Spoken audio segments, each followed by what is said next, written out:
Undefeated. How are you guys? We are back in the house with my brother, Coach J, back into his house as usual, doing our thing as usual. Please tap in, hit that like button if you guys can on the way in. We are here. This is Bama News. This is Bama YouTube, football, YouTube, whatever the hell. We doing our thing. Bama football on YouTube, man. That's what we doing, right?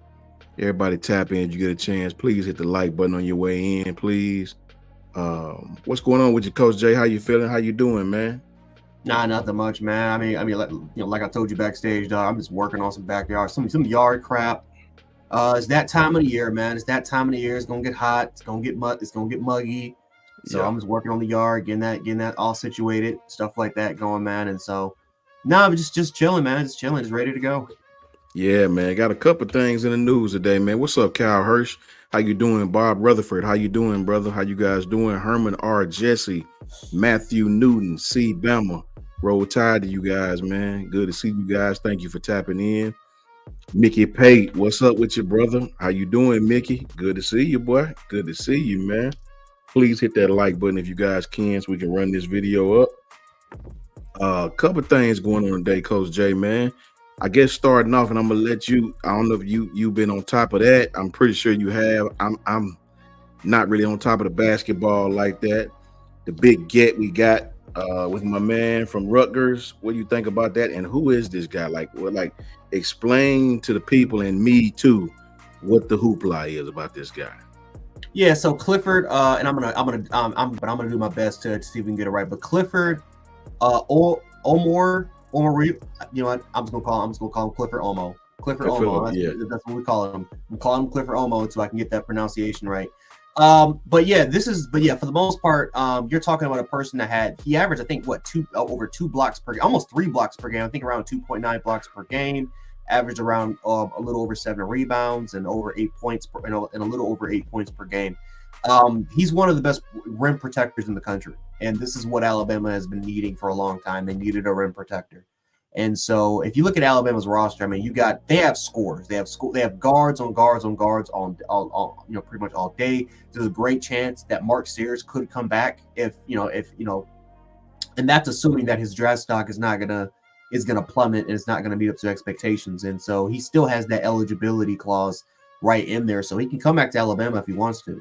So you look at the depth that Alabama has. They have the deepest, guard position in college basketball. Their forwards are still there. Yes, you lose guys like Sam Walters and Rylan Griffin, but in return, you got power and you got power in the interior, and that's one thing that Alabama basketball really needed. They needed somebody that could seriously be a rim protector. Now they haven't really had that in 3 years, and even then I wouldn't even really call it that. This is a true rim protector. This is a bruiser. This is a rebound chaser. This is somebody that is, he's one of the best in boxing out. He's one of the best in terms of just being extremely physical, being willing, somebody who's going to fight for boards. This is he is going to be a force inside. So that's what they really needed. They needed somebody with the defensive presence. They needed somebody with a actual true man, a true big man presence. And listen, Nelson's really he's really a stretch big, right? Yeah. Grant Nelson's really a stretch, but you needed somebody who can be a lockdown rim protector in the inside, and that's what he brings to the table. And I talked about this before, but when I was watching Coach Naotes when he was back in coaching for the University of Buffalo, he had that, right? He always had a big man that could absolutely just be a force on the inside on both sides of the ball, whether it was on the offensive side of the ball or the defensive side of the ball. He always had it. He always had his 3-point shooters. He always had really, really good perimeter play from the guards. And then he had that one inside guy. He's had that since he was in Buffalo, and that's why since he's been there, they've made it to a tournament every single year, including upsetting number 2 seed Arizona when they had DeAndre Ayton. So the fact that he finally is bringing that presence here, this is pretty much gonna be the most, on paper, the most complete basketball roster in the country. You have depth upon death again at these guard positions. The forward position's gonna be lacking a little bit because you lose Rylan Griffin, you lose Sam Walters. But let's not forget, you're bringing in one of the best recruiting classes in the country. They're going to be coming into the table. There's probably going to be, truthfully, 2 impactful players from that class alone. I'm not going to act like that I'm a recruiting expert in the basketball region. However, just looking at that particular class and knowing, again, a lot of these players, they fit the sort of style that Nate Oates loves to run, which is that fast pace, perimeter wing play where they can just absolutely focus on shooting. That's what Nate Oates pretty much specializes with this class. And so, you bring in Clifford in, somebody who can actually be a force in the interior. And Alabama on paper right now is the most complete team in the country. And I wouldn't be shocked at all if this men's basketball team ends up being a top 5 team, at least a top 5 team going into the 24 season. Wow, that's good stuff. So dude is pretty good then. Okay. Shout out to Kareem Hood. What's up, Kareem? Bama fan 95. What's up with your brother? Jackie White. Roll Tide to you, man. So this guy is worth all the hoopla. Batman, Roll Tide, man. I've been hearing a lot about this guy, man. And the depth of this team with these guys is coming in. So that's a blessing. That's a blessing, I suppose. You know what I mean? This guy, Deshawn Jones, Coach J, I did a lot of research on him. I caught a couple of games on him. And man, I was hoping that we kept the Kobe Minor kid because I watched this kid play. He can play. It said that he just wasn't coming in today. He was supposed to come in today. What's up, Chris from New Jersey? Is that the corner from Bowling Green? Nah, he's the one from Indiana. Indiana, okay. Yeah, I know Deshawn Jones personally, and that plays. Yeah, I was about to go off like, oh, wait a minute, that's nephew going to? Okay, no, never mind. Yeah, never mind. Man, it's crazy because Kobe can play. The kid can play. I watched a couple of his games. He can play. Got good length, strong. But he's. Shout out to you, Chris. You already know, brother. Shout out to Chris from New Jersey. It's like they said he's gonna postpone the meeting. I mean the visit until whenever. Like it didn't even give a date. It just said he was supposed to come today, and he's not coming today. What's up, Katrina? How you doing, man? Roll Tide to you, Katrina. Roll Tide to you. Glad to see you. Thank you for tapping in, Katrina. I appreciate you. So to have this kid, Kobe Minor, scheduled to come in for a visit, and for whatever reason have the visit postponed, I don't really know what to think about that. Who knows the reasoning? Maybe he's hearing the same things that we're hearing about Deshawn Jones. Yep. I'm hearing reports that Deshawn Jones will likely commit to the University of Alabama. I'm seeing a lot of things that this kid will be here. So I went back and I watched a lot of things for Deshawn Jones. But before I do that, I want to give a big shout out to Nick Gentry, former Alabama Alabama player, who just got the head coaching job at Pale City here. Shout out to Nick, man. Good job, Nick, man. Roll Tide to you. But yeah, man, I looked up Deshawn and I wanted to watch him play. And what's crazy is Around the Table Sports, my broski, our broski, shout out to Ty Hayes. What up, Ty? Let me put Ty up here. Ty says, apparently Minor canceled because of the expectation that Jones commits. I know. So I sure hope he commits. That makes sense. Yeah. It does, but man, I wanted to get Minor in here, man. That kid can play. I watch both of them kids, man, and Deshawn Jones can play, but he played a lot. When I say a lot, I mean a ton of off coverage. They had him playing off coverage, bailing, right? Two of the 3 interceptions he had, one against Vandy, one against Georgia Tech. He was in off coverage, right? Mm-hmm. And I seen a couple of times against Florida State in press, man. he had a few little struggles, but those are some great receivers. Their scheme was extremely weird. Extremely weird scheme. I watched them. It almost looked like they were in a 3-4 at times, Jared. And then sometimes it looked like they were in nickel, 4-2-5 type. Like I couldn't tell what the hell they were playing on a consistent basis. But that defense with coordinator Brad Lambert, I just didn't like the scheme they were running, man. Wake Forest has lost 44 or 45 games they played against top 5 competition. They've lost 44 straight. So it's hard to judge him in that scheme with that team. The kid is aggressive. I know that he's not afraid to hit you. It said he's 6 foot. It seemed like every receiver I've seen him checking, he was excessively smaller than them. Right. He's not a big dude. Yeah, he's not. Right. He's not. He's somebody that for the most part you don't want him jamming. His strength is playing off coverage. That's his biggest strength. Yeah. He's a zone corner. Yeah, I definitely seen him playing off a ton. And they played him in press sometimes. They played him on the inside some too. I seen on some plays he was the inside guy. So I'm just happy to get some depth. I hope he commits, especially since the young man from Indiana is not going to visit or hadn't visited yet. So I'm really hoping this kid visit, and want to get your thoughts on that. Yeah, we're looking for depth at this point. I'm gonna be completely honest with you. I'm gonna be completely honest, and like I said, I respect what we do, but I don't see. But again, we're getting these guys to battle for that outside, that boundary spot. That's what we're doing. Yeah. And I'm gonna be completely honest. I don't see any of these dudes potentially winning that job. I don't see it. Again, I think for depth purposes, yes. I think for competition wise, I think it could boost it. But I think if they come to the team, does that make the team overall better? No, it does not make the team overall better. These again, they have specific strengths. Again, for the most part, they're not really press guys. But to be fair and to be honest, I mean, you look at Kalen DeBoer when he was in Washington. Jabbar Muhammad's he's not a man. He's not really a press guy. Jabbar Muhammad, he's a smaller dude that has natural instincts, natural ball instincts. But he's kind of more he's like a hybrid. He's more reminiscent of a Malachi Moore. That also is kind of like Cyrus Jones. Like he's in between those sort of players in terms of using his size and using those natural ball instincts towards his advantage.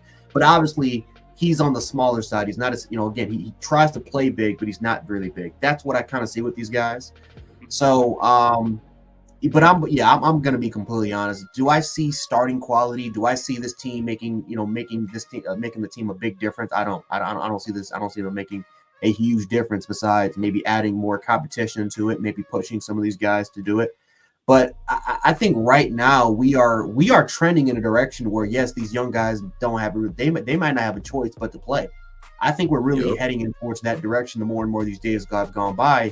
And this is kind of this is the reality of the transfer portal. Sometimes you got to be quick on these things. You got to be quick on the people that you try to choose, because these dudes are going to be gone. Now that we have NIL, now that these players are now getting paid, or for the most part, there's more kind of these schools that maybe these kids were once interested in, and they got skipped over. Now all of a sudden these schools are now are back, in terms of interest with these players, and now they're trying to go elsewhere. So it's so much opportunity for these players that you got to capitalize if you have any sort of momentum to get one of these guys, because they will be gone in a hurry. You see what Oregon's doing. You see what Georgia's doing. You're starting to see these schools, Ohio State with their NIL program. That's one of the first things that they did before they went after Caleb Downs and they went after everything else. They decided to really up the ante by getting a lot of their former players involved in their NIL, in terms of trying to improve it so that they can go ahead and get a Caleb Downs, to get a Quinshon Jenkins. That's what they decided to do. So I think for the most part, it's not been an easy spring portal window. Again, I think players they're trying to figure out exactly what sort of direction that they're headed towards right now. But in terms of getting a spot that we do need at this point, when all these top transfers are pretty much gone, right? The window's closed, right? The people that got their name out in the portal right now, yes, they can still do it. But in terms of a lot of the top kids that, can we get a top kid that can find home here? I don't know. It's just, to me, I don't see the starting quality depth that we're trying to look for right now. I see depth. I don't see starting quality depth. All facts, man. Shout out to Chris from New Jersey. Shout out to Rocket Town, Roll Tide, Rocket Town. Shout out to our brother Ty Hayes in the house, and shout out to our broski from another Moski, Patriot Life. OG Ephraim in the house. Lisa Fitz, you is in the house. That's a whole fact, man. Patriot Life, man. Good to see you, bro. I'm glad you're up in here, brother. Ty, I feel just the same as Ty, man. It's like the kid from San Jose State who was awesome, right? He went to Texas. Damn it, right? I won't lie, man. I'll be completely honest. The truth is in the details, man. Listen, I was sort of wondering what the hell's taking us so long to pull the trigger on a kid or something. You know what I mean? What? And to see all these great corners going all these other places, man. Listen, that was tough for me to see, man, because some of these kids can play and they can really, really, really help us, right? So to see these kids committing to Texas and to committing to all these other places that's going to bolster their roster, an already strong roster, it's sort of disappointing. Not in the player, just in the time length, I suppose. It's hard for me to believe that the University of Alabama couldn't put a package together and go get that kid from Arizona. He went back to Arizona. It's hard for me to believe we couldn't have put something together and, a nice collective and get that top kid, right? So that's very dude, that's a first round talent. Is he going to go in the first round next year? I'm not too sure. But in terms of physical intangibles, that dude's a first round talent. And it sucks because he fits perfectly in the scheme. He's 6'3", he's a 6'4" corner that can move, that has legit flexibility. Like it sucks. It really truly does suck because we're missing out on these guys. We are missing out on these guys. Again, Jabbar Muhammad, that was a reach, but still, you had some sort of chemistry. It would have been awesome if we could have him. A D'Angelo Ponds. What the hell is he doing at Indy? I mean, come on. You telling me we couldn't get a redshirt freshman with that sort of again, he is. I don't know if he's a boundary guy. I think that he's pretty much a Husky and a Rover. But you can't tell him you couldn't land that. You couldn't really try to land that somebody who can play both the Husky or the Rover sort of position coming out of JMU, right? Yeah. Like you couldn't try to extend to get a Cam Alexander or a Jalen Husky that went to Maryland or Javon Cole. I mean, all these names that you had the opportunity of getting, we did not do it. And I get it. We have to evaluate the talent. And this just could be that maybe a lot of the players on this list, they evaluated, they didn't see that there was going to be a potential fit. And maybe a guy like a Deshawn Jones or one of these other guys, maybe that was the right fit for this sort of defense.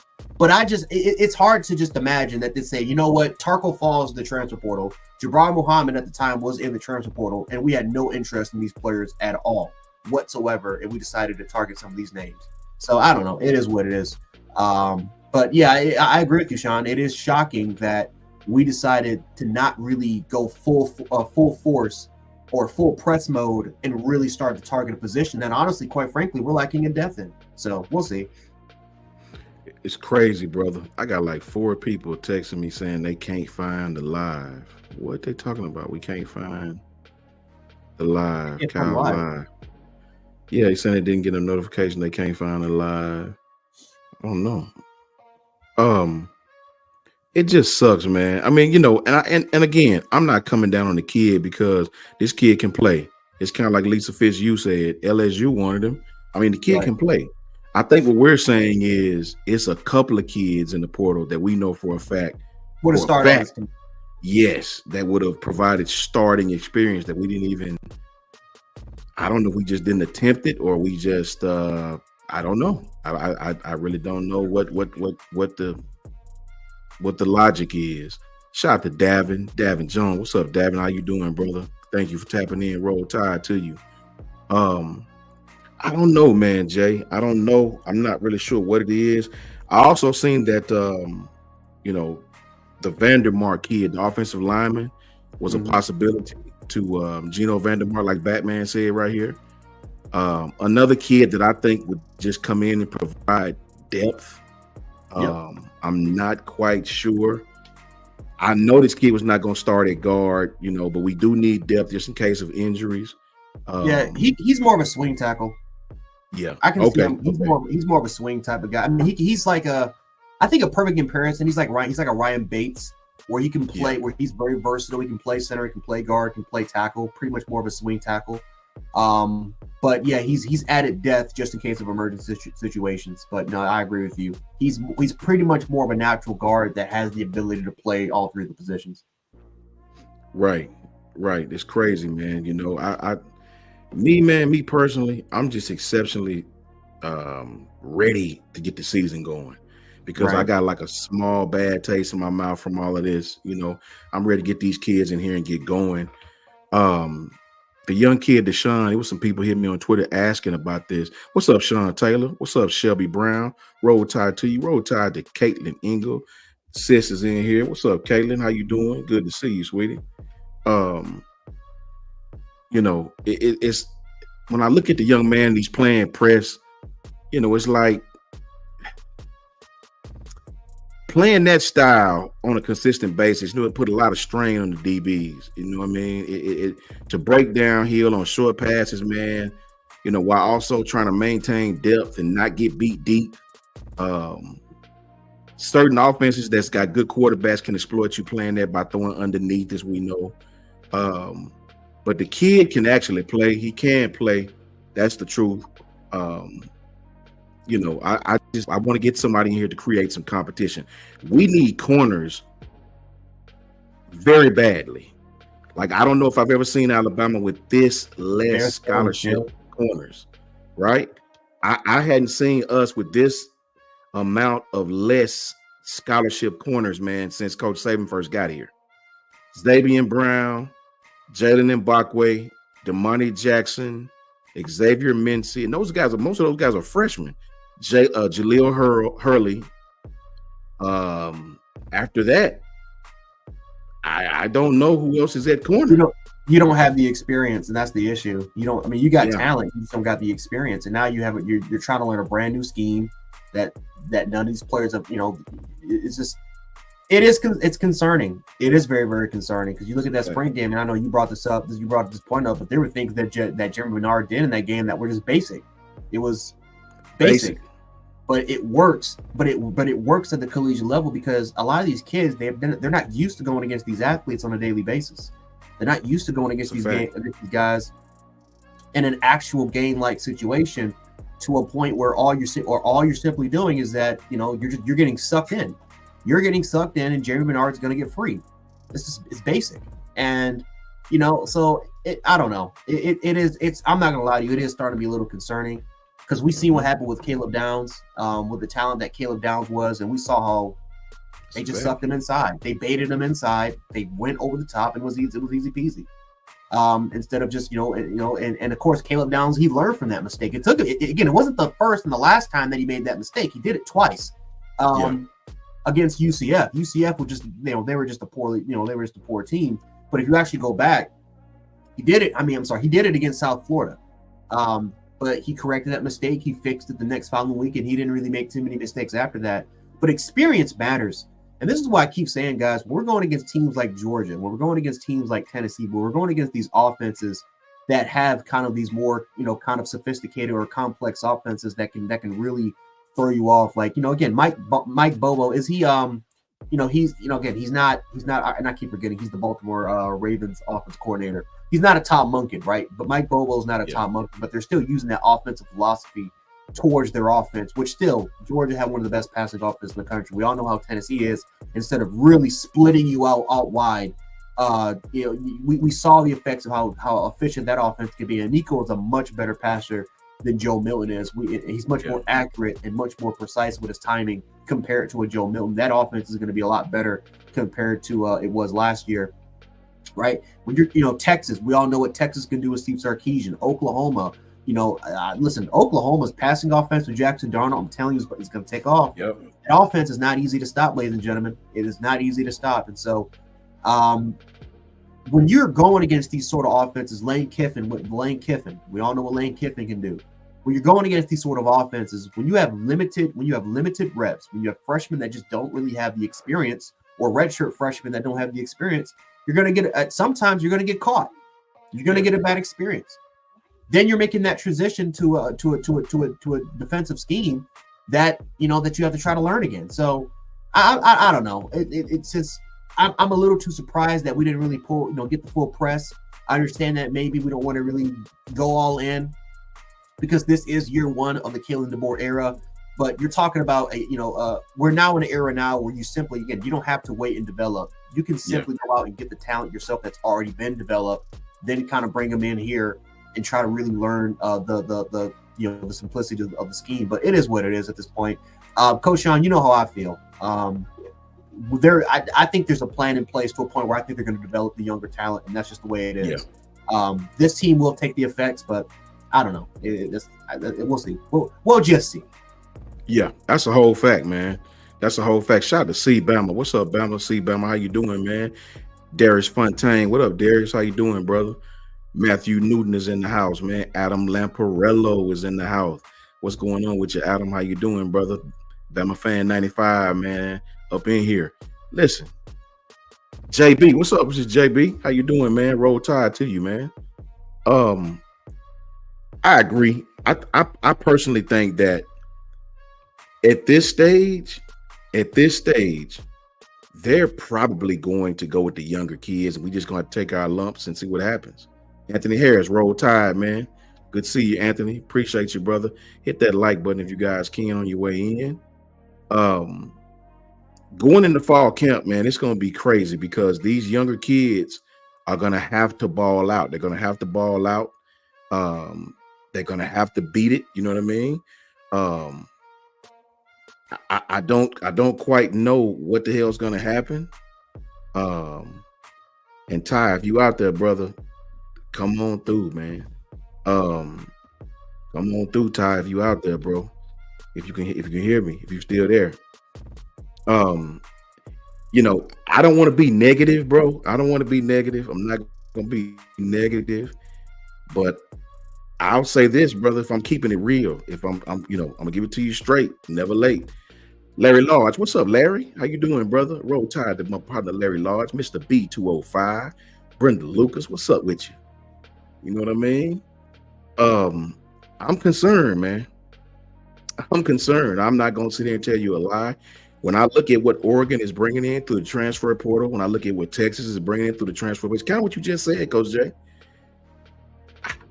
It's not that I don't have faith in our younger players. It's just that they're young and inexperienced, and they're going to take some lumps getting ready and going through this schedule this year in the college football playoff year.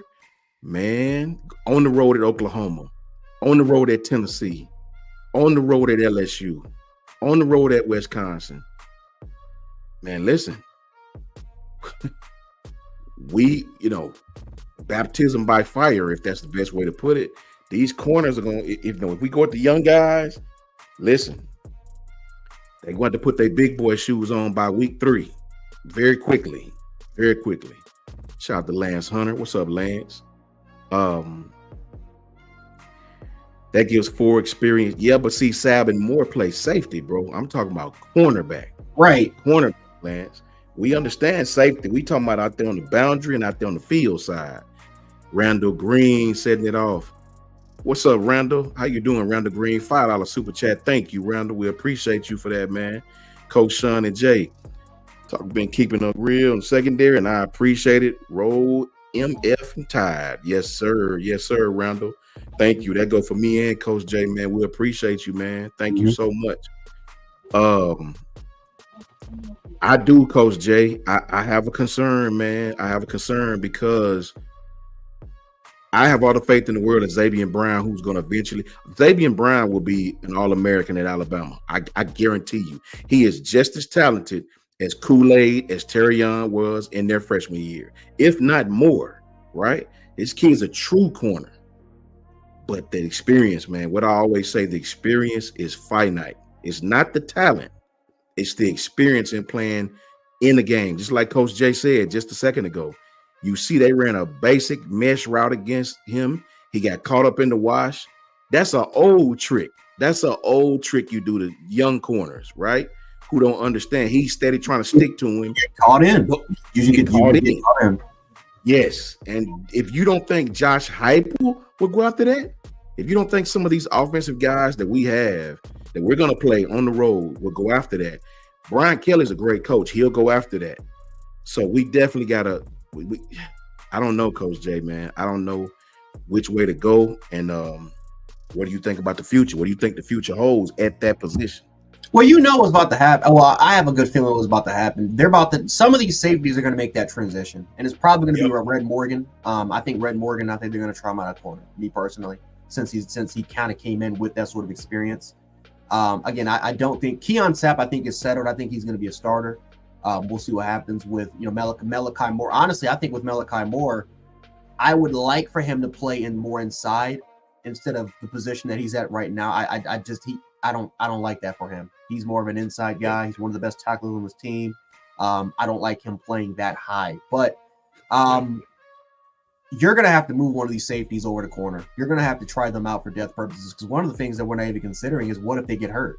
What if one of these dudes gets hurt? And if they get hurt, then guess what? You're going to have to plug and play another freshman that's in there that doesn't have the experience, that doesn't really have the reps, and he's probably going to get cooked.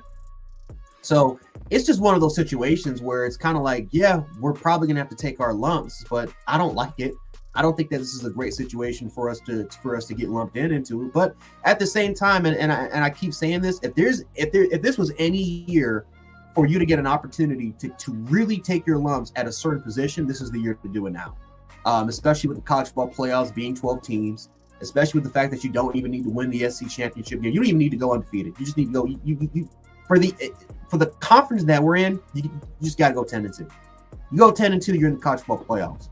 The issue with that, though, is that 10-2 isn't even really guaranteed, especially when you're in a transitional year. You're in a transitional year when you've lost almost 30 players. Or I think you might have lost over 30 players in your roster. You're bringing in an entirely brand new recruiting class in, and they're learning from fresh. And yes, we talk about how Jalen Miro can make the transition. We talk about how this offense can make that transition because of spring practice. But here's one of the things that we're not even really considering, gentlemen. What if they don't? What if this is one of those issues where offensively they're not as good as we think they are? They're good, but they're not elite. And I think this is what you're putting this team in a position. You're putting this team in a position where where in order for them to survive and to get to where you want to get to, which is the college football playoff, your offense needs to be elite. And your defense just needs to be subpar at best. And and we've seen teams be successful and make the college football playoffs. Like how many years have Oklahoma made the college football playoffs because of that factor? Because they lacked depth in their secondary. They had depth in the defensive line, but they lacked depth in their secondary, and they had an elite offense. They have made a killing off of that alone. So we've seen teams be successful, but for this particular season, it's not going to win you a national championship. I'm just going to be flat on honest. The ultimate goal is for you to win a national championship, and that's not going to be the ultimate thing if you're lacking depth at a very, very important position, especially in a passing league now. What you think, Ty? Give it to us. Y'all are killing it, man. I was sitting on there. My wife is asleep from a long day of trying to wrangle in a bunch of first graders, right? So I'm just sitting there listening to y'all. And I agree. Jance, what's so interesting, and you and I have talked about this on several different occasions. Coach Sean, you and I have talked about this, but I actually believe that that Saturday game where USC played San Jose State, week 0, Jance, you hopped on that Monday night with me. And we had a bunch of ticked off USC fans over on my channel. And I remember I had just released a video and they were kind of mad because they were like, oh, well, you don't think we can make the playoffs? You don't think we can win the national championship? And I was like, no, I don't think you can win the national championship because the data says that if you don't have a top 30 scoring defense, you're an outlier. There's only been 3 since 2000. To win a national championship with scoring defense outside the top 30. So is it impossible? No. But gentlemen, those 3 teams that did it. 2019 LSU, was it 2015 Ohio State, as Auburn has done a targeted attack on my computer with the thumbs up bubble. Mm-hmm. That 2015 Ohio State, and then Cam Newton I mean, so you're talking about incredible offenses or incredible star power. I'm interested. Coach Sean, I completely agree with you. I like Deshawn Jones. I like his game a lot. Yeah. I don't know why we weren't after Anthony Johnson Jr. from Western Kentucky, one of 4 kids that had a coverage grade over 90 last year, or Javion Cole. Like, now he's at Texas. Now he is a problem. Come on, D'Angelo Texas. Pond. You had the opportunity to get D'Angelo Pond. You had the opportunity to get it to Terriona Pride, who was on the board. I know. You had the opportunity to get a Hurd on your football team, who literally played in the similar scheme that you did last year. You had all these opportunities, and you didn't capitalize on it. You didn't capitalize. When I seen that kid from San Jose State, you could have got Kobe. That hurt me. That hurt me. They went to Texas, man. Of all teams, right? Why Texas? Dead gummit. You know what I mean? And the kid, we already lost. We lost Peyton. He goes to Oregon. They just picked up another great defensive tackle. The kid can play from Michigan State. That kid was a problem at Michigan State. So these teams are getting stronger, man. Stronger. So we got a little work to do. I think somebody said in the chat, we got a little work to do, right? Not the year to go in with a brand new everything. And, everybody expecting the offense to be outstanding. And I'm sure the offense will be good, right? I personally think after watching A-Day and a case of the dropsies, not bad, but just a case of wide receivers not attacking the top of the route. You know what I mean? I really watched it. I watched A-Day so many times. And I spoke on this. Wide receivers that we have not attacking the top of the route. You know what I mean, guys? Like a dig route. Coming out of that break, you just running the route. What made Devontae so special? Devontae understood placement. He understood when he run that dig and he breaking on that cut, he understood where the safety's at. He could feel where the safety's at. Is the safety behind you? Is he on the side of you? He understood how to not have to have a quarterback to throw him open every time. And right now, these receivers they're not understanding the timing of the throw. They're not understanding exactly where they need to be at when that ball was already unleashed. But guess what though? Guess what? I'm telling you now. It's a receiver coming in here in a few weeks by the name of Ryan Williams. This kid attacks the route. He attacks it, man. I wanted him to get some weight on him before he really played an intricate role, but under the circumstances, Ryan may be in here playing, guys. He might be playing. Yeah, I don't disagree. I saw Jeremy Bernard do some good stuff, but Coach, I completely agree with you. Ryan Williams has just got a different type of mentality to him that I think that you have to go with. And Jance, one thing that I kind of wanted for you to elaborate on more, man, because I love the point. The coaching staff. Gentlemen, do we think that this is – how do we view this? Right, because it's still Alabama. You have Colin Hitchler, who has done really solid work at Cincinnati. He did solid work at Wisconsin. Jance, you had an interesting point, and it kind of goes to the balancing act I've been talking about. But do you think it's just one of those things where this staff, they're kind of caught between knowing they need bodies, but wanting to really develop the spectacular young talent they have? Well, yeah. I somewhat agree with that because you are in a tough position because if you go ahead and get that guy, let's say you get like a Tarko Fall. Let's say you bring in Tarko Fall. He immediately kind of comes in here, doesn't really know that much about the program, but he comes in here and he competes, skips over everybody and becomes the starter. Then you're going to lose people. You're going to lose bodies. You're going to lose valuable bodies. Would it be for the 24 class? Maybe. Would it be for the past classes? Oh, absolutely. One of those dudes are going to hop in. Jaleel Hurley probably would hop in the transfer portal if a Tarko Fall was going to be here. Some valuable bodies were going to jump in. And so that's kind of the concern, knowing guys like Hitchler and knowing those guys like Womack and Kalen DeBoer and the rest of those guys out there. The fact that they've never been a part of a roster this talented before in their lives. They've never seen anything like this before. It's one of those situations where it's kind of like, well, we have the talent already here. Do we trust in our evaluation? Do we really trust in our ability that much? And again, every coach trusts in their ability. But there are certain coaches out there that are stubborn. They're very, very stubborn. They don't really adapt to times. They trust in their ability. They trust in what they know and what they know alone in order for them to develop that talent to a certain level. because they've had a track record of doing it before. Like Hischler when he was in Cincinnati. I mean, Brian Cook. Brian Cook. Look at Sauce Gardner. Kobe Bryant. Like he had 3 dudes that were day 1 or day 3 draft picks. Kobe Bryant was the worst one, who was a 5th round pick. The dude is a rotational player, sometimes a starter in the league. Brian Cook is a starter in the league.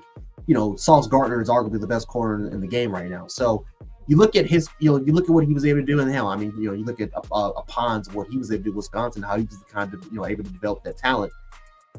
When it's one of those situations where, again, you're just caught in the crossroads. You're caught, but man, the depth is just not there. It's not there right now. And in my personal opinion, I don't know what these guys are thinking in terms of evaluation, but yeah, I mean, the talent is there. The issue, though, is that you're just lacking the depth. You're going to have so much inexperience if one of these dudes goes down. And I'm just going to say, Damani Jackson doesn't even have that much experience. Exactly. He doesn't. Exactly. That's your most experienced corner on your roster, and even he doesn't even have that much experience in the football field because he's been, injuries, and he's had players that have jumped over him before. So yeah, you're caught in the crossroads to a point where it's like, do we develop the talent and just let these guys take their lump and trust in the process, or do we get players that can immediately contribute right away and it can really get the defense quickly? I don't know, but we've seen them try and take players that they've evaluated and that they've liked to see, and we know that they were going to compete. But it's just baffling the amount of guys that we had the opportunity to get that we know probably would jump to start, and we just skipped over them. I don't know. Facts. All facts. Shout out to Steven Angle. What's up, Steven? How you doing, man? I don't know, Ty. I don't know, Jay. I guess the time will tell about this one, guys. Time will tell. The young man hadn't committed yet. Everybody's saying he's coming. I hadn't seen an announcement. He hadn't said a word, right? LSU, their message boards are like, he ain't committing to Alabama. So, man, I don't know, guys. Did you guys see, on another note, did you guys see what Coach Saban said about the quote-unquote trolls? Coach Saban sort of lit a fire under the trolls. They asked him what did he think about trolls and people who talk bad about him online. Coach Saban said, and I quote, "It amazes me that some guy sits in his basement, probably in his mom's house, probably in his underwear, probably overweight, and he puts something on the internet and anybody cares what he thinks." He said, but it would affect our players. And I was constantly trying to get them not to be affected by external factors, what other people think. You trusting and believing and doing the right things is so much more important than what somebody else thinks.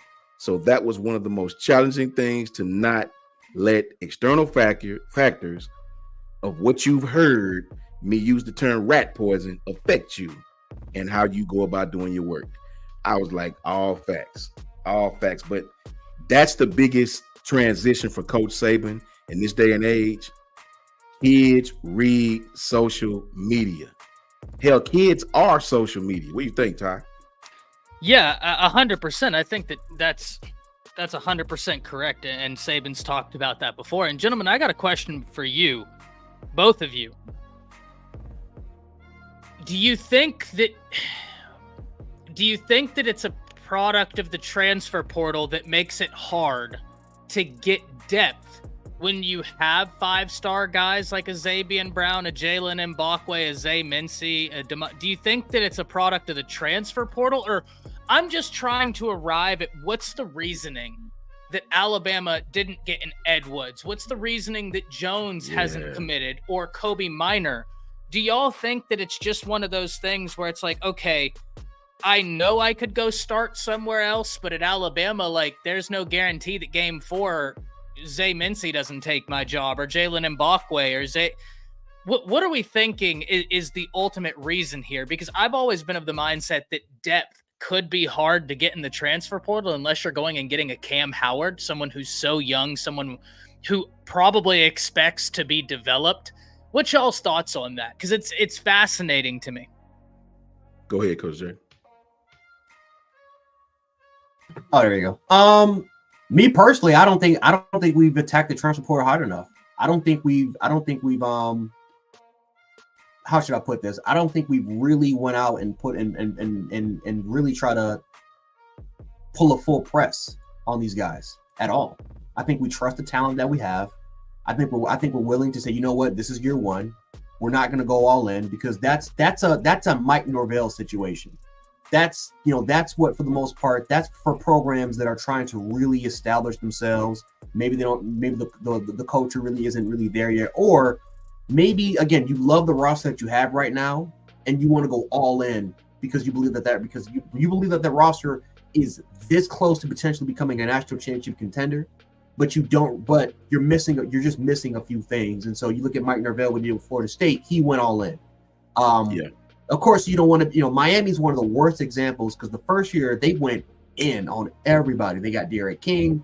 They had Bubba Bolden was already there. But they had a few other players. They got Jalen Phillips. They went in terms of having still to this day one of the greatest transfer portal classes of all time. Miami was crap for those 2-3 years that they went all in with the transfer portal. Now they're doing it again, right? They're literally repeating history, but Miami has an easier schedule, so we'll see how they are. But Florida State they're probably the best example. Florida State and Michigan are the two teams that are really great examples that already had established rosters, that already had tons of depth, but they simply just went all in and then went on top of that by adding in tons of quality for that particular year. Now we'll see how Michigan is. I think Michigan's going to be great because Michigan had a lot of the guys that really contributed wasn't even really transfers, right? Wallace did from Oklahoma State. Wallace was really, really good. But besides that, I mean, a lot of their best players were their sophomores. It was their redshirt sophomores or redshirt freshmen. Yeah. Kenneth Grant, Mason Graham, perfect example. I mean, those are guys that really stepped up to the plate. So they'll be fine. Florida State, a lot of their best players were their transfers. Right, two of those dudes one of them ended up being a day one pick, Jared Verse. Braden Fisk ended up being a day two pick. Both those dudes are nice. Ricardo Green ended up, one of their best corners. He ended up kind of going. They had another corner that ended up going Greedy Vance. He ended up going day three. Like a lot, not Greedy Vance. Grady Vance. He ended up transferring. He had a great year, and then he actually ended up transferring, which is crazy. So you saw the Florida State formula where a lot of those players were seniors. They're seniors, they're redshirt juniors, and they're either they either went back in the transfer portal or they're gone. They ended up going, to the National Football League. So it's, if I'm trying to view this from Alabama, and again, I'm going on this long spiel because I think that these coaches, they're not panicking in terms of we can just develop the talent here. It's year one. We have a lot of time. We're not going anywhere. And we have enough talent that and enough confidence that we can make that transition and potentially go and have a worst case scenario, a 9-3 season or a 10-2 season, which can still get us into the playoffs. Now, obviously, the college football fans, they want a national championship. They want SC championships. They want to go undefeated. They want Heisman contenders. They want to produce All-Americans. They want to produce tons of NFL talent. But if we've seen how Kalen DeBoer was his first year at Washington, he didn't bring a lot of transfer talent. Right, he brought in some guys here and there, like a Michael Penix Jr. that obviously worked, and then I forgot the defensive end that went to the Atlanta Falcons. That ended up working out, but they didn't go all in. They went all in year two. So I wonder, for the most part, that hey, it's a transitional year. Let's be patient. Let's see how things are really going in right now. We have targets. We'll try to target the players that we can add for valuable depth, but other than that, we're good. Because if they wanted to, they could have targeted receiver much more. They couldn't just bring in a Jim Bernard. Like Elijah Badger, who I think is one of the best all-around, all-purpose players in the country. Alabama could get an opportunity to get him, and they didn't even offer him. They didn't even give him a scholarship. He's one of the best players all around the country. They didn't do anything with it. Why? Because they believe in the talent they have. They're young, but they believe in it because that's the most talent that any of these coaches on this offensive staff has seen so far. So that's kind of my thought process on it. I think they're going to be patient. I think they're going to wait this thing out. I don't think they're rushing at all to build a championship roster. I mean, they like the roster they already have right now, but this is a trust the process sort of year. That's what I think is going to happen. I think this is the trust the process sort of year. Coach Sean, before you answer, I'd like to raise you part of this question as well, because Jance made an interesting point that got me thinking. do you think that with everything that Jan just said, there's also this added thing of like, okay, well, since this team committed to me, Kalen DeBoer, I'm committing to them. Yeah, I think so. I think he want to put his thumbprint on it. I think he wants to do it his way. I think he's out to show that my way works as well. It may not be what we think or used to seeing top guys just flocking to come here, even in the transfer portal. But I also believe that Alabama is not playing the NIL game like other schools. I also believe places like Ole Miss is pulling out all the stops. They're putting every single egg, chicken, hatch, everything in one basket this year with Jackson Dart. I think they're paying players. USC the same way. I think these teams are really, really, really going above and beyond Ohio State to make sure that they get kids and are willing to pay whatever price is necessary. I don't think Alabama's playing the game as quite as at an expensive level as some of these universities. Matter of fact, I know they're not. And it could be just what Jay said. It could be that they want to develop the young talent. They realize maybe we don't have to do that. You know, it's definitely something. It's definitely something because, like you guys just said, it's several talented guys on both sides of the ball that Alabama never even talked to. You know, and so when you look at these guys' final schools and things of that nature, Alabama's not even in it. That's not saying that they didn't talk to them, but it's ridiculous to see these top kids not even have Alabama. Some of them not even have Alabama in their, top whatever, right? So I don't think Alabama's playing the NIL game as effective, and that may be by design. Right? But I do think Caleb DeBoer want to put his footprint on it, and I do think he want to do it his way. I got an interesting text a while ago. I'd like to read it to y'all because it came on Tuesday, right? And it has to do with, Coach, what you were just saying. And this comes from someone in the know. And they asked me, they said, Ty, have you done research into the manner in which Texas A&M, and Tennessee have gone the route of hiring well-known marketing firms to develop their NIL foundations and have a very corporate feel to them compared to NIL's cooperative? One thing I was aware of over the final 2 years of Saban's tenure at Alabama, he warned our administration that we were falling behind in developing our NIL in comparison to other schools in the nation. Right now, I would put this out to you that Alabama's NIL cooperative ranks 5th best in the conference, and Auburn has closed the gap. If Alabama does not continue to be forward-thinking concerning this NIL landscape, they will see the effects on the field. Right now, we are witnessing an arms race in college football, and unfortunately for Alabama, the Saban effect is fading quickly as now there's a new name at the helm. That's powerful, man. But if we're being honest, shout out to Travelpreneur Sportscast. What's up, Travelpreneur? If we're being honest, if we're gonna if we keep it real and be honest, and the truth is in the details, that doesn't shock me at all. You can see it. You mean a kid committed to Michigan State and had a chance to come to Alabama and start practically if you handle your business? You mean you committed to Michigan State over the University of Alabama at a cornerback spot that we're super thin at?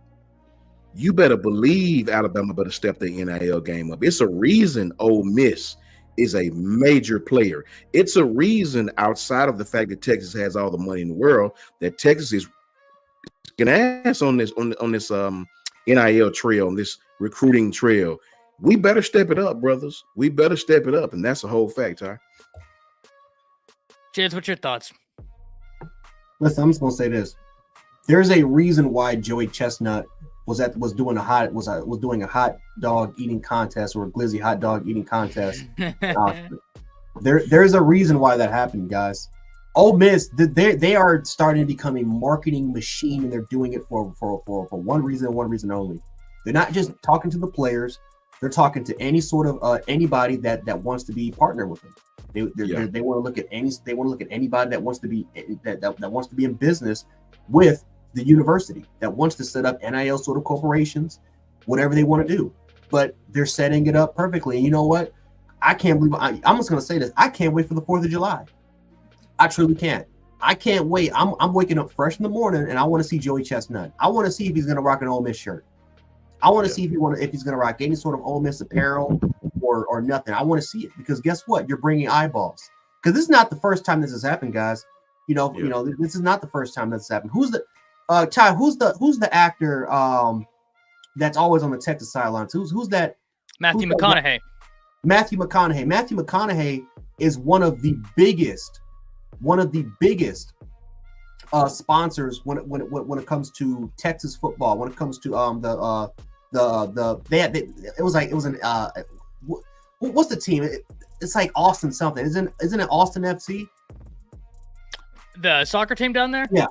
I believe it's Austin FC, but I could be very wrong on that. Yeah, Austin FC. But look how much money that they're generating. Look how much Texas apparel and how much money they make simply because of Matthew McConaughey being on the sidelines and always promoting Texas on social media. I mean, Austin FC. I mean, it's a story. It's actually a great story out there. How much money that they're actually making.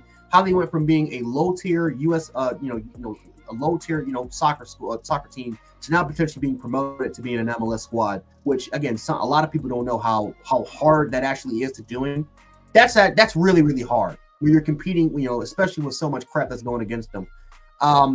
But I mean, you look at what celebrities are doing. Look at what Colorado's doing in terms of in terms of what their NIL cooperative was before to now what it is now. I mean, and it's continuing to rise. It's continuing to rise, and you have celebrities and corporations to a point now where, ladies and gentlemen, they're in negotiations. And this is just a rumor, so don't call me on this. But they're in negotiations to rock with Jay-Z's corporation. So that wouldn't shock me. I mean, because Jay-Z and Prime are tight. They're tight, right? Can you imagine Rock Nation as an NIL sponsor to Colorado?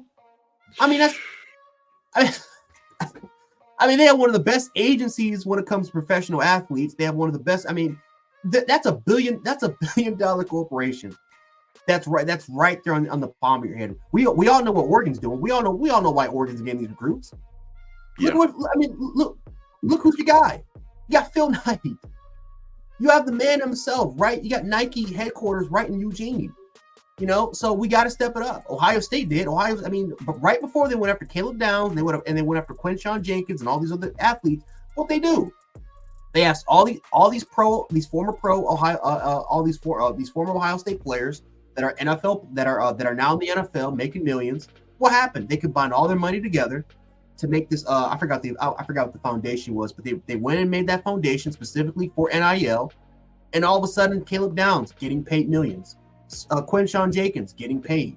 All these players, you look at their NIL value, there's like 4 players that's in the top 30 when it comes to NIL value alone for Ohio State. So we do got to step our game up. This is the new era of college football. And again, it can't just be the coaches are competing when it comes to recruiting and when it comes to going in and to home visits. That's just not what it's all about now.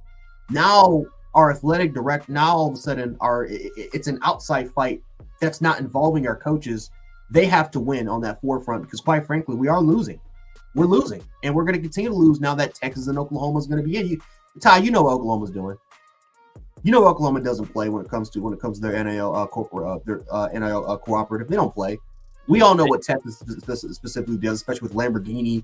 They got a Lamborghini dealership in Austin. They don't play about that.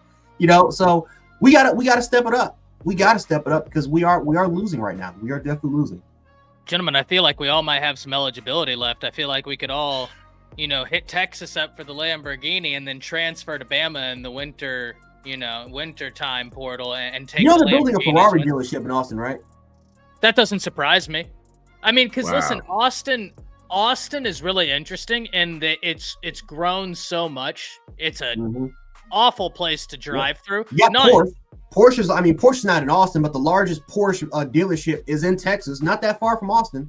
You got the largest Porsche right there. So when I say it's terrible to drive through, I don't mean like visually. It's just like Austin, you can tell they've grown faster than infrastructure has caught up. But it's just like right up here in Dallas, Gents, where I'm at. Like I can drive in 30 minutes. I can be, there we go, a targeted attack by Auburn again.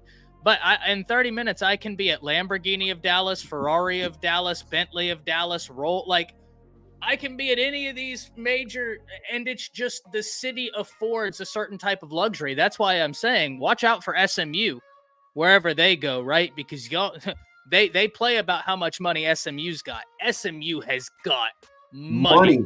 They got the money. Wow. Let me tell you something, man. The 80s don't got crap on them. You thought they could just go ahead and get those players now like Edric Dickerson, and I'm telling you, SMU got the cash. They got the cash flow to get players. Yeah, let them go to the AC. They're the ACC, right? They just moved over to the ACC, didn't they? Yeah, I think so. Yeah. So let them go out there and have a good year. I'm telling y'all, Dallas is like, they're just waiting for the opportunity to pop Dallas off. And then you talk about their South Oak Cliff, Duncanville, like all the high schools out here. And I don't know if y'all saw this, but then you have, I'll tell you what scares me, gentlemen, is the fact that, Jance, you're 100% right. Oregon's NIL is top notch. It's a fact. They got Rashad Samples out there. His daddy coaches for Duncanville. Duncanville's son, the head coach of Duncanville, his son was the youngest running back coach in the NFL when he was at the Rams, and now he's the running back coach of Oregon. They're going to be able to, you think they're just going to send him off after running backs? No. They're going to sit him down in any living room in North Texas, and he's going to be such a recognizable name. They're going to have a head start. Bama's got to catch up. And it's not that they lack the capability, but capability is just that, capable.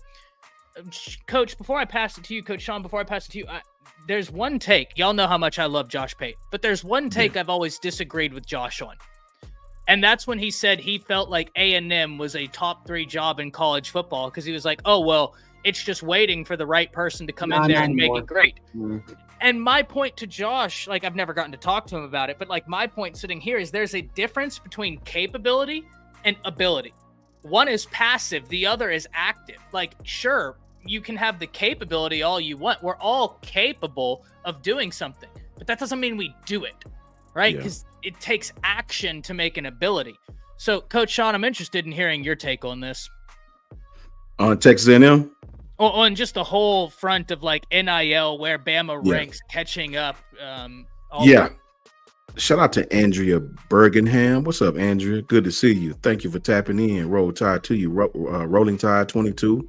John Toops says Wisconsin will beat Bama. Here's the thing. I've been preaching this for quite some time now. I watched this NIL up close and personal. You know, this was 2 years ago. 2 years ago. 2 years ago. This was 2 seasons ago. And I watched this thing. This was in the infant stages before it really popped or whatever the case may be. You hear things about it, backdoor stuff going on. So when I tell you this NIL is the great equalizer to combat Alabama, to combat Georgia, right? This way, Ole Miss can actually have a chance. This NIL is the great equalizer. I hear a lot of fans saying, well, all Bama has to do is just remind the kids of their tradition. Man, listen when I tell you this. I'm around these kids all the time. I just left JC Saturday, right? These present day kids, these 17, 16, 15, they don't give a damn about that. Money, that's all they're talking about. They don't care who won this, who won that year, how many draft. They want to know who got the check. That's what they want to know. I'm telling you, they brag to each other of who got a car, who got this. This is all they talk about. I took therapy a few weeks ago with a top-notch kid that's from this area. He's going to Mississippi State. Not going to call his name because we were just having casual conversation. Right here at TOC in Madison. This kid play ball here, and he's going to Mississippi State. Linebacker. Kid tells me, Jalen Milroe don't owe Bama nothing. If I'm Jalen and they don't pay me, I'd have left too. And this is one of your quieter kids. He played at Madison. Well, I ain't gonna say wait. This is one of your quieter kids. He's not even the loudmouth. He's not even the boisterous one. He's a nice, calm 2-parent in the home. nice raised young man, right? That's not hurting for money. I'll just say that, right? You mean to tell me he take that attitude? Well, I hate to see what the kid who growing up in extremely humble beginnings, the landscape of this stuff is changed. I am telling you, Ty is right, Jay is right. Every once in a while you have kids. Now, don't get it wrong. It's not every kid. Some kids do still care about tradition and things of that nature. But I'm telling you, I coached 7-on-7. My last team was last year. That was when I stopped. These kids want to know who got the bag. They all talk to one another on these little devices right here that we call phones, but they're really computers. They all talk to one another. What you get? Oh, you got. That's all they do. I'm telling you. So Bama better step it up, because if we don't step it up, just as fast as we rose to the top, we will shallowly and gracefully fall behind. That is the truth. And Jance, to your point, I know there's this thought that Oklahoma, I've seen it all over. Oklahoma don't got it like that. They just outbid Missouri, LSU, and Texas for Dominic Williams. They've mobilized their NIL. I'm not saying it's like the biggest NIL in the world, but they've made a conscious effort to change it. And what I worry about, gentlemen, is that Alabama will take lumps before the people who can affect this major change wake up and say, "Oh, okay, we do gotta start cashing some checks and stuff." I worry that Alabama will take lumps before we get that change. Yeah. No, I agree. I mean, yeah. I mean, it's going to be a hell of a time. This is going to be a hell of a year. I'm just going to say it right now. This is going to be a year where we're going to take our lumps. This is going to be a year where we're going to see some things about why we decided to hire this entire coaching staff. But this is not Saban anymore. Saban has really carried this university for almost 20 years in terms of in terms of the staffs that he was building, in terms of what he was doing on the field, off the field, what he was doing on the scene, behind the scenes. This is not the case anymore. This is going to have to be a full-fledged effort. And if there's one thing that I can say on a positive note, is that Courtney Morgan, he tweeted out not that long ago, but Courtney Morgan, he tweeted out that what did he say? This is going to make a cold front summer or something like that. He's cold summer. Yeah, it's going to be a cold summer. Basically saying that, dude, watch out. You think we're doing good now? Watch what's about to happen during the summer. It's about to be nuts. And so I do think that we have a staff right now off the field that can put it all together. But this is not going to be a situation where Kalen DeBoer and this coaching staff, they have to carry. I don't think that this is not where we're in right now. I think we're in an era where this is going to have to be a full collective effort now so more than ever. So we'll figure out and we'll see what happens, man. But yeah, I mean, it is going to be a very, very interesting. I won't even necessarily say off season right now, but the season, when that season starts, it is going to be interesting to see what kind of happens and how everything kind of plays off the field. Let's see, we got a super chat from Efron Davis, $10 super chat. He says, when is the deadline register for classes to be eligible to play? I don't, Ty, do you know? I don't know. I don't know. At this point, I might have to. I might have to go back to school, man. I might have to go back and might have to go to Tuscaloosa, man, just to get some scoop and get some information in terms of what's kind of going on for the deadlines. Yeah, because for fall registration, for the most part, again, I'm just using my past experience, but yeah, the deadline for fall registration, at least for where I was, was like in August, but I'm not too sure how it kind of works for the University of Alabama. Again, I'm gonna have to look up some information to see how that kind of works. But yeah, I don't know if that's like in regards to the portal. The portal closed on the 30th for the most part. It's just the kids. It's funny because there were kids that went in there like at 11:58, 11:59, literally on the dot. And now they're in the portal, and now obviously they're going through their choices and stuff like that kind of goes. But in terms of registration, I think these kids have if I have to guess, they have time. They do have a lot of time before that thing officially closed. Now they're officially stuck in the portal or whatnot. And let me say this too before we get out of here. Let me present this to you too, Ty. I know you are an awesome guy at giving both sides. I said July 31st. Okay. July 31st. Let me give you this side of it too, because I've been involved with this as well. We get on the young men, right? Rightfully so, right? But let me explain. You have it's very, very similar to what high school basketball is becoming. You have guys behind the scenes, man, that's telling these kids, hey, Tony, look, man, you need to go and leave Alabama, bro. Such and such over here gonna give you 200. You have people behind the scenes these kids trust, parents. If Kevin Steele's story don't tell you what you want to know, it doesn't justify what we're trying to tell you guys. The kid loved Alabama. Kevin Steele sat right there in the living room of the young man. The mother told Kevin Steele, my child loves your school. On a regular day, he'd be attending Alabama tomorrow. He's visited you guys 1,000 times. But you know what, coach? I got to be real with you. Outside of the fact that he loves your school, right? Your NIL deal ain't even in the ballpark. Told him straight up. If that don't tell you where we're at, and remember this, guys. Remember, I told you this a year ago. It's not all the kid. Let's just say Ty. I'm gonna pick on my brothers right quick. Ty has a son who's 17.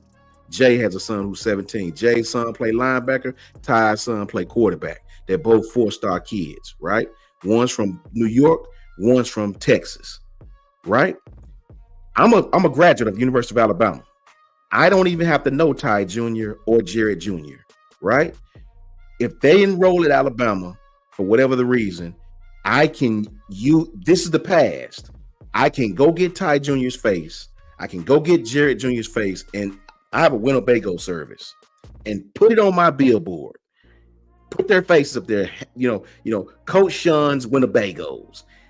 I don't have to ask Ty nothing. I don't have to ask Jay nothing. I'm making money because people think Ty Jr. endorses my business, right? This is what's been going on for years. So I'm making all this overhead, right? The kid got zero, nothing. I just used your child's face. I made money, and I didn't give you one damn red cent. Well, you know what the court said? Not no more. Y'all won't do that no more. Galu Tunga Vailoa won't see his son's face on that billboard without permission. And what's crazy is when Galu went and asked the guy, why do you have my son's face? Told him he didn't have to tell him nothing. I don't got to tell you anything. You know what I'm saying? So the court's like, no. If you're going to promote these children's face on products, you're going to have to pay them. And I'm okay with that because that's the way NIL is supposed to work. You agree to come to Alabama, we'll set you up with this deal, AAA, this deal, that deal, right? This is where your monies will come from. You get on the field and ball out of control like Bryce did, you get the bigger NIL deals, the big cash apps, the big NIL deals, right? Yeah, you get Dr. Pepper and Dr. Pepper, Heisman House. Yeah. Then you get all of that. You're not supposed to use this, though, to make the kid come to Alabama. Make sure you don't go to Texas. Make sure you don't go to Buffalo. Just come to Bama. It's not supposed to be an enticement, man. It's not supposed to be an enticement. You're supposed to sign with whatever university you want. We'll set you up with these deals in the future. That's how it's supposed to work. We use your face. We pay you for it. It's give and take. That's what it's supposed to be. But right now, it's just the wild, wild west, buddy. Period. It's just an incredible space to be in right now. Yes. I mean, it's really wild hearing about some of these NIL deals. And I hate that the SEC is the only conference that voted not to be able to go in conference because Terrence Brooks. Yeah. Can't get him. If we were able to land Terrence Brooks, my concerns or questions, I know that, it'd just be one guy and you'd still have to acknowledge, okay, we're still a little light on numbers, but Damani Jackson, Terrence Brooks, while we develop these five, I'm good. Let's roll. Mm-hmm. But the SEC was the only conference that voted against it, and they thought that it would stop kids from transferring out. Well, with NIL now, Coach Sean, Coach Jay, to y'all's points, I don't think that conference, it's still a big deal because you still hear people say, I want to play in the SEC. But when Oregon, Ohio State, all these other places are offering sweet NIL deals, does it really matter as much as it used to? Yep, you facts. All we did was make those schools stronger. That's all we did. They plucked from They plucked from the SEC while we plucked from the Group of Five. You know what I'm saying? Guys, just real quick, I'm going a little out of topic, but this just pissed me off because I'm like, why didn't? So a lot of you guys probably won't know this, but why did we not go after Yam Banks?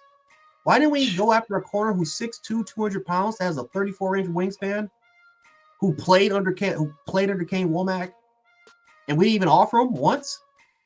And who was their best corner on the team? Why? What? That's just something that just pissed me off. That I just thought about. We didn't even offer you. I don't know. Don't look now. But Auburn is trying to make it a big deal to take Khalil Jacobs. And he played for Kane Womack. Don't look now. But Auburn is trying to make it a fight. Don't look now. You know what I mean? Who the heck do they have at inside linebacker too? Like they could probably pitch, hey, come in here and start immediately. Immediately, yes. All facts, Ty. Yeah, all facts. They need corners. They need safeties. They actually are lacking a little bit of depth. They need Jesus. They do. Yeah. That's gonna hurt though, brother. If he don't come to Bama and go to Auburn, that's gonna hurt, bro. Goodness, man. Your daggum head coaches over here. Oh man, Missouri racking up, bro. They racking up. Missouri's doing well, actually. Missouri's a tie. We talked about this. Missouri, listen, man. Don't close your eyes on them. We play them. Luckily, it's in Tuscaloosa, I believe. I think it is. Thank the Most High it is, because if not, my concern would go from like, that's encircle it to holy hell, guys. Like, you better be on your P's and Q's. And even then, Luther Burden, there's an argument he's the best receiver in the SEC, maybe a top 3 in the nation. Like, that guy's different. Lance Hunter says, sue me, I wanted Drew Sanders to stay over. What kills me to this day, gentlemen, and I'm not Coach Saban, I'm not those guys, so they know better than I. I want to have that out in front. Drew Sanders wanted to move to a stand-up linebacker, and like he proved at Arkansas he can do it. I was always like, no, I never wanted to lose Drew Sanders. That's probably before Caleb Downs, the transfer that had hurt me the most was Drew Sanders. Also because Coach he wouldn't let him. Ryan. Yeah, Coach wouldn't let him.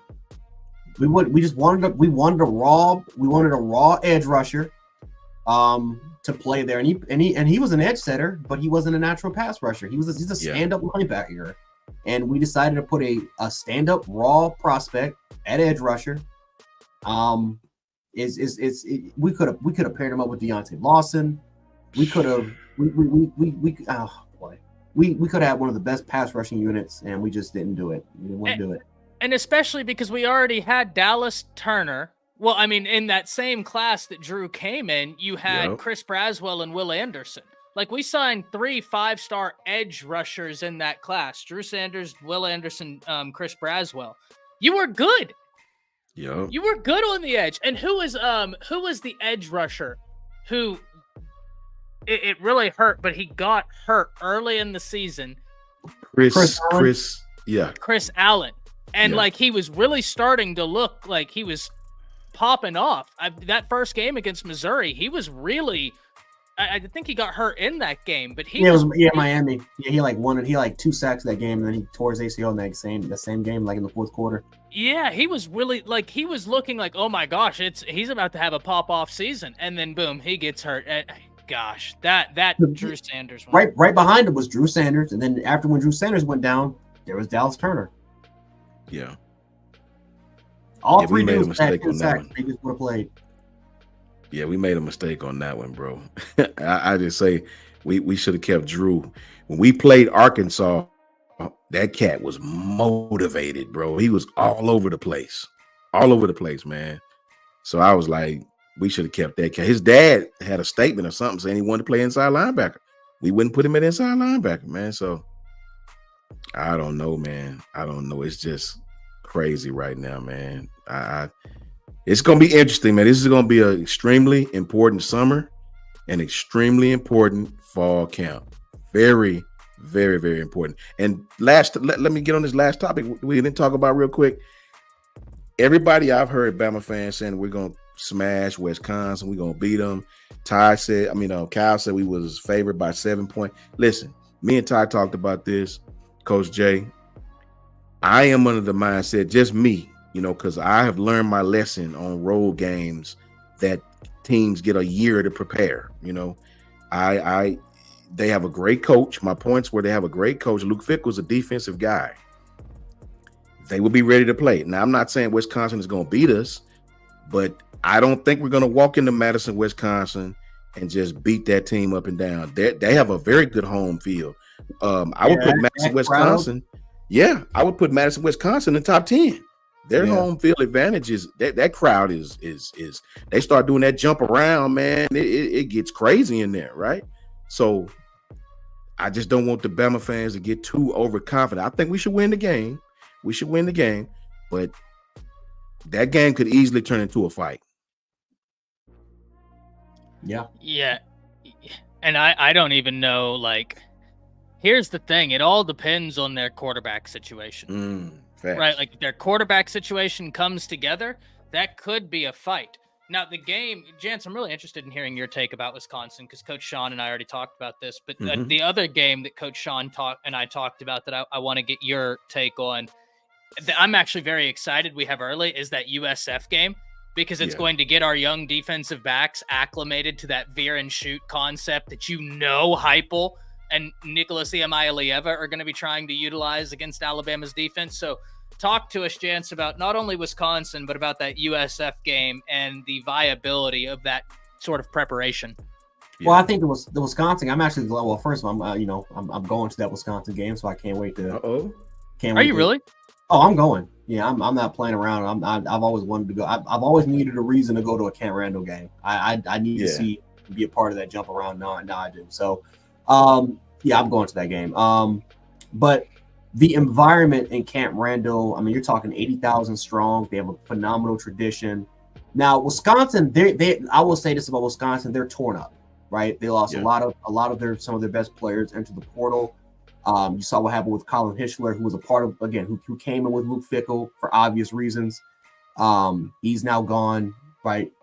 They also lost some sort of some coaching departures, more positional, but still lose some important things in that particular area.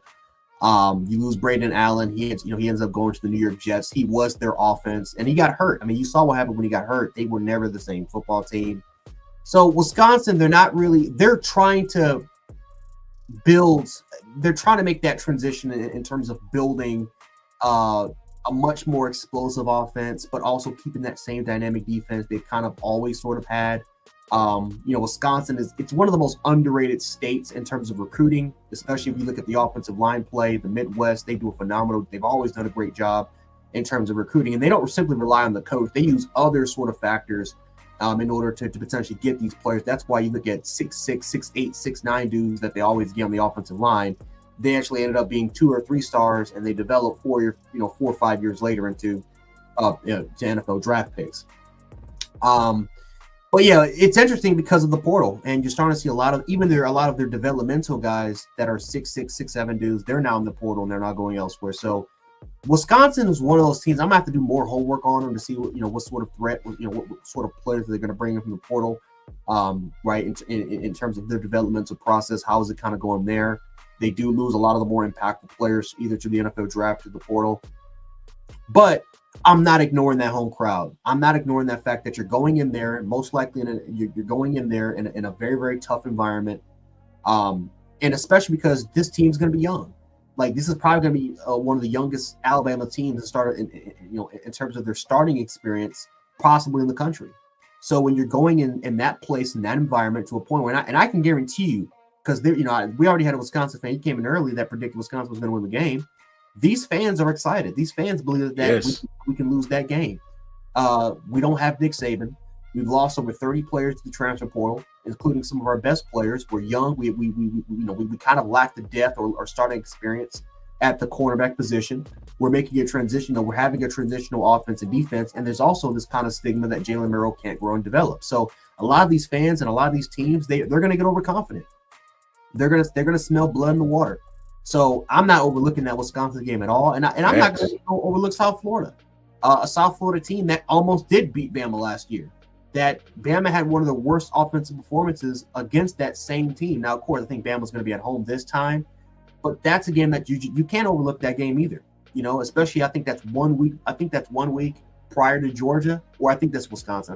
I think you have Wisconsin week 3, and then the next week is Georgia. Yeah, right after that. Yeah. Yeah. So you cannot look South Florida. You just can't do it. And I'm not going to overlook any of those teams at all, because we all seen what happened last year when you're trying to make a transition, whether it's at quarterback, whether it's at corner, whether it's at safety, you're going to take your lumps sooner or later. And Wisconsin and South Florida are one of those games that can be a much bumpier ride than what we all expect. No doubt about it, man. No doubt about it. I am though happy that we get that veer and shoot offense early, because I do think that's going to be great preparation for our young defensive backs. But someone just asked about, do we think that Corey? Thank you for being in here, my man. He asked, do you think Alabama NIL is up to par to keep up with the rest of schools?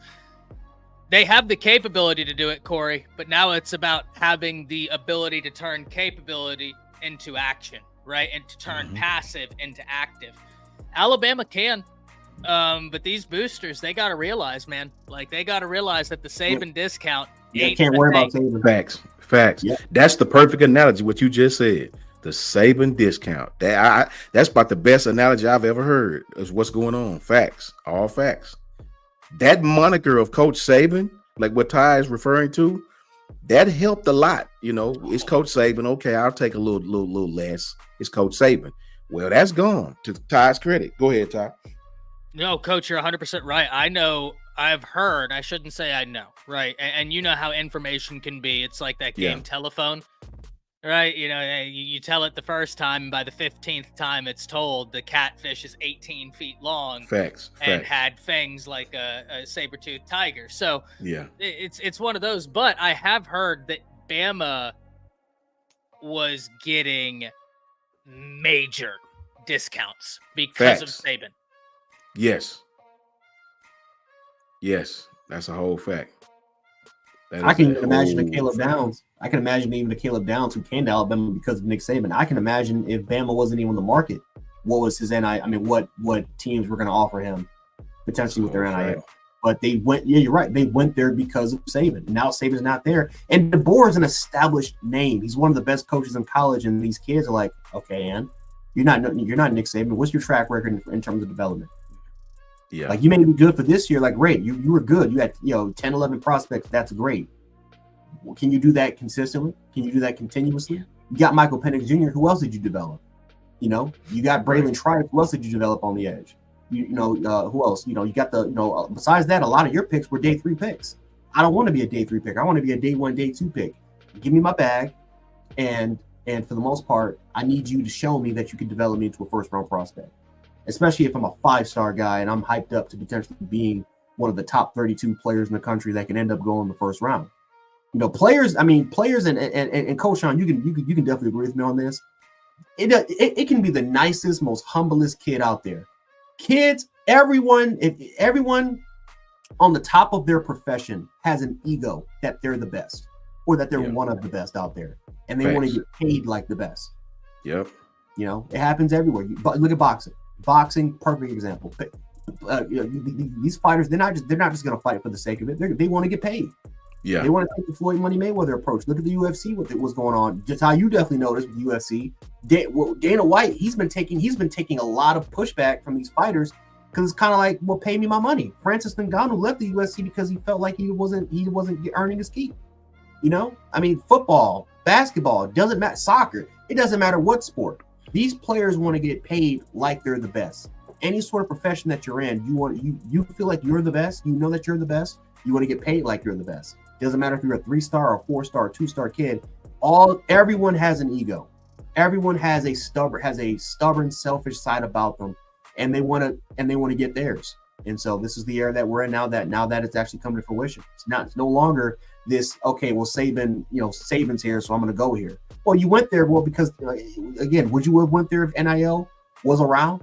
When somebody's paying you hundreds of thousands, if not millions of dollars, and offering you these not going to say lifetime sponsorships, but they're offering you these these life-changing sponsorships where they can get your family out of a bad situation, who's to say? Who's to say? It's interesting you say that, Jed. Shout out to the Bama Standard Network. Shout out to the Bama Standard. Yep. Lance says Bama going to cash out on the next Nike deal. I certainly hope so. But what's so interesting, just think about the way that quarterback works in NFL, where like you don't have to be the best quarterback in the NFL, but if your time for your contract has come up, you're going to reset the market more than likely, so long as you're even like a top 12 dude, like you're going to make bank. And Jance, it's interesting you talk about the UFC. Did y'all see the press conferences before UFC 300? Because Jance, what you said is so true. Coach Sean, I don't know if you saw this, but in the UFC, are you familiar with how they have like their fight of the night bonuses and the knockout of the night? Usually that's $50K. Yeah. Okay. But because it was UFC 300, one of the reporters, we haven't had for quite some time in the UFC a situation where they had the press conference with all the fighters on the panel, right? Like that's an old school thing. Like I'm talking the McGregor prime, where they would have, just Jeremy Stevens in the background saying, I'm the hardest hitting 145 pounder. And Conor McGregor is looking around and who the F is that guy? Right? Like that's old school UFC, but they did it again for UFC 300. And one of the reporters asked Dana, since this is UFC 300, are you going to do something special for the fight of the night bonus and knockout of the night bonus? Like, are you going to raise the stakes? And Dana said, what should I do? That was his first and last mistake, gentlemen. Because the second he said, what should we do? Every fighter on that panel started saying, that's UFC 300. How about a $300,000 bonus for fight of the night and knockout of the night? And at the point where every fighter was there holding his feet to the fire on live TV, he did it. He didn't have a choice. And so I love that analogy, right? We better... listen, my Irish accent leaves a lot to be desired, right? But that's one of the greatest, I don't know if y'all have ever seen that, but that's one of the greatest moments in the history of the UFC is Conor. Who's the biggest threat to you in the 145-pound division? And Conor's sitting there thinking, and Jeremy Stevens from the way back, I'm the hardest hitting 145er, and Conor turns around and looks at him. Who the heck is that guy? And Ty, before that, what was another issue with Dana White, who he had long-term beef with, even still to this day? Tito Ortiz. Why did Tito Ortiz have beef with them? Because Tito Ortiz wasn't getting paid, and Tito Ortiz was the man, right? You had Tito, you had Chuck Liddell, you had like a very, very young, like a really, really young Victor Belfort. You had Coleman that was there, and then you had not Vanderlei because he was in Pride. Randy Couture. Those were the dudes. But Tito was the brand. He was the Huntington Beach bad boy. He was the Floyd Money Mayweather that everybody wanted to see him get knocked out. And he was doing his remember he was doing that gravedigger celebration where he legit would beat somebody. Then if he would submit you or knock you out, he'll literally take a shovel. He'll take the shovel. And then he'll take the shovel, dig it up, and then he'll just, kind of spread the dirt all around your corpse. It was one of the coldest, still to this day, one of the coldest celebrations of all time. But his beef with Dana for years was the fact that he just wasn't getting paid. He wasn't getting paid his worth, right? Again, it was back then. The UFC wasn't the top dog. Pride was the top dog back in the day. But he was not getting his money, and he would threaten Dana almost every single day, bro. I would leave. I would not fight. I would wait out my contract, and I would just go to Pride, or I'll go to a different organization to pay me my money's worth. And it happens, man. Chael Sonnen was a very similar situation after his fights with Anderson Silva. Like every single professional athlete out there wants their money's worth, right? And so that's what we're just trying to say about these athletes, guys. These athletes, it doesn't matter. Like Coach Sean will tell you. It can be the humblest kid that you ever met, and then I'm telling you, on the side, that kid's like, I'm not too sure if I'll go to the school. Not too sure. Again, I like the university. Great, I can get a great education here, but you can give me, if I can get like $700,000-$800,000, I can just pay my tuition full off. I can just pay it off. I'm gonna tell you how boisterous these kids is. Me, Coach Wardrop, and former coach, new coach, Coach Sparkman, Coach Watson. I think his name's Watson. I didn't know him, but Coach Wardrop, I coached with him at 2 different locations. These kids are so what's the word for it? These kids are so outspoken now. It was a group of kids, 2 5-star kids I know of. One ended up going to Florida and one ended up going to USC. They was making fun of Alabama was recruiting both of them, and they was making fun of Alabama, of the Thunderstruck that we walk out to, like openly making fun of it. Like, bro, where's that old stuff y'all coming out to? Like to the Bama recruits, and it's just like this is how they are nowadays, man. These kids are they're influenced by the pro athletes. They're influenced by the jury. They're influenced by the bells, by the whistles. And like Coach Jay say, even the most humble kid, Peyton Woodyard, if his family see a way that his kid is not being used in the NIL era to his full capability, gone, they will be out. I'm telling you, I told you guys, my partner's kid play at Georgia right now. My partner, we play ball together, we coach together. His son at Georgia, his son, if they weren't going to put his son on the field, his son was out of there. And I ain't going to put all the business out there, but the school that he was going to is racking up everybody right now. We've been talking about them all night, right? What they offered, you wouldn't believe what these kids are getting, man. These families are getting, right? So it's not fair. It's not fair, to be honest, right? And I hate to be the Bama fan to say it's not fair, but if we're going to do this for the future, man, they got to put some kind of stipulations on this stuff, because right now what is going on would blow the normal fan's mind, right? People are using NIL as a cloak for pay for play. NIL and pay for play, I'm telling you, is 2 different things. NIL, legal. I pay you, you come to my university, here's what I'm going to promote. Here's the check I'm going to give you for using your face, your name, your likeness, right? All I want you to do is wear the jersey. We just want the publicity. We don't want to make no money. That's NIL. We both agree. Everybody happy. Pay for play. I'm going to drop this bag off. You come play for me. Tell the other schools to hell with y'all, and you come on to me. I'm enticing you to come to my university to play for me and turn your back. Or I'm going to go to your roster, tell you they're not paying you enough. We'll give you double that. You come here, everything's fine, right? That's what you have going on in college football, and something has to be done. Revenue sharing. Revenue it's gotta sharing. be. Facts. It's gotta be. And that's why I've always talked about it, guys. I am counting down the days before House hits, before Johnson hits. There's 5 cases that people need to know about right now coming down the judicial docket, and they are going to reshape college football. It's part of the reason why, I talked about this before. I'm fascinated with the transfer portal. That's not to say I agree with the current capacity of the transfer portal, but I'm fascinated by agents of change. People do not like what's happening right now in the transfer portal. You want to know the only way to correct it? Become constitutionally acceptable from an antitrust policy. Yeah, facts.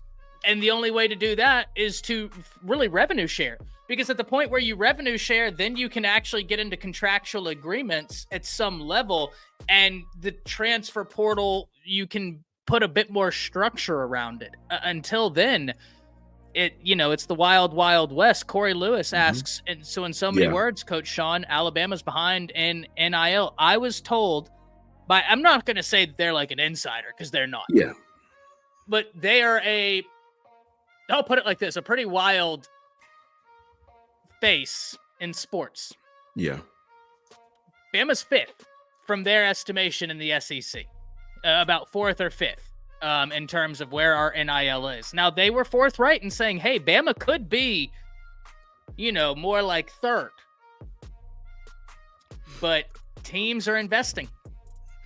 I'll take it one step farther, Ty. To give you a straight answer, in my humble opinion, JMHO, just my humble opinion, I would say yes, Alabama's behind, because each state is different. In some states, you can offer these kids in high school. You don't have to hide it. You don't have to. Missouri. Yeah, so hell yeah, I think we're behind. When you look at other states and what they're planning on doing in the future, you look at California, you look at what Texas is doing.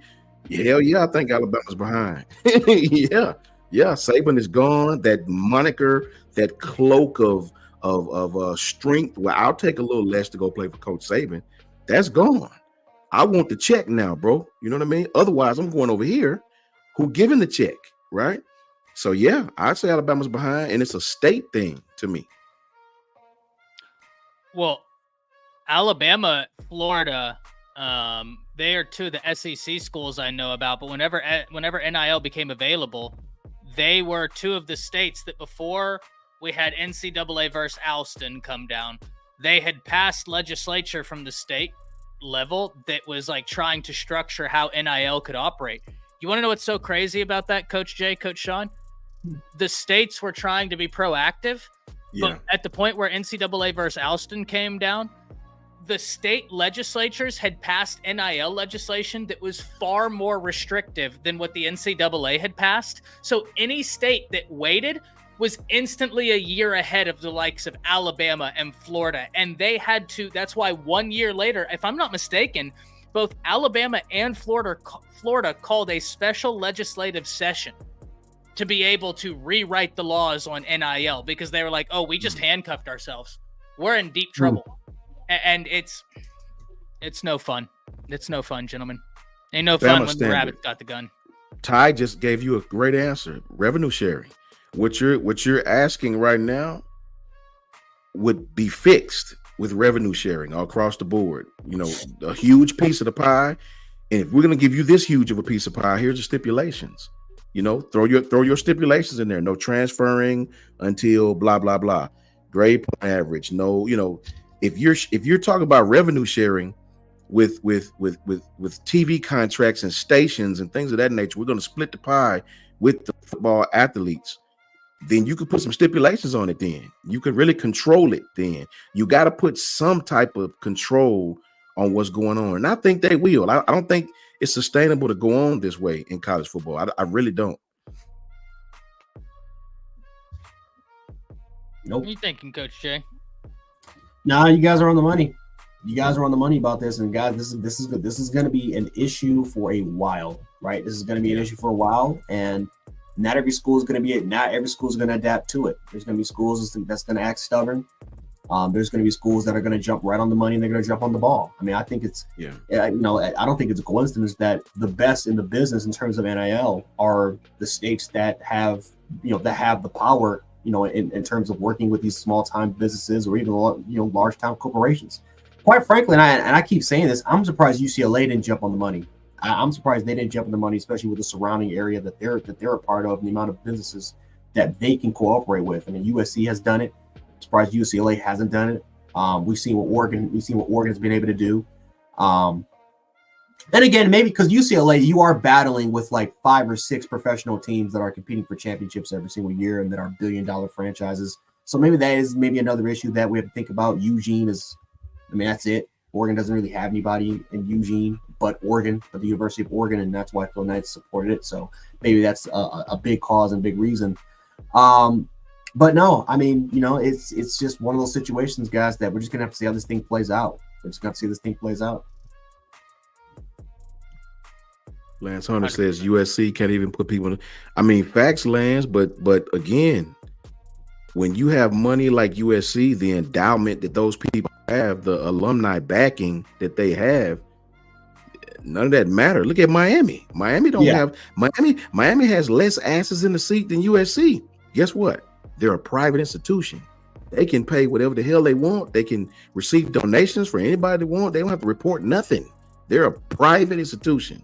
So the fannies in the stands to those type of universities, I'm sure it'll eventually matter, obviously. But in a collective, when you're talking about a collective of money from donor A or donor B, if that donor just want to look at Boone Pickens, he don't care how many butts are in the seats at Oklahoma State. He love Oklahoma State.